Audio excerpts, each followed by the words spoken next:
when I throw it up. Start twerking like Miley.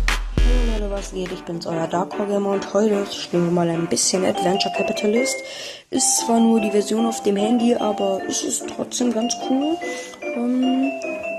Hier kann man halt verschiedene Sachen herstellen, zum Beispiel Zitronen und Zeitungen, Pizza, Donuts. Die kann man nach einer Zeit mit Managern herstellen. Hier sind die jetzt mal zu sehen. Gibt natürlich noch mehrere, die habe ich mir aber schon gekauft. Und was sind die restlichen jetzt noch hier? Und ja, auf jeden Fall kann man dann hier auch kaufen. Das kann man hier oben ganz gut sehen. Da kann man dann auch zum Beispiel 10 mal kaufen, 100 mal kaufen und maximal 4 kaufen, also mal 4. Und so zeige ich euch das mal kurz. Hier sind einmal die Unlocks, also was du alles herstellen kannst. Die Upgrades hier, ich habe im Moment kein Upgrade machen, weil ich schon vorhin ein paar gemacht habe.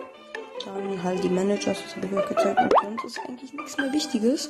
Aber ja, also ist auf jeden Fall ein empfehlenswertes Spiel zum Zeitvertreiben zwischendurch mal. Und jo, das soll es eigentlich auch gewesen sein. Relativ kurzes Video, aber egal. Auf jeden Fall sehen wir uns beim nächsten Mal. Euer Dark Horse Gamer.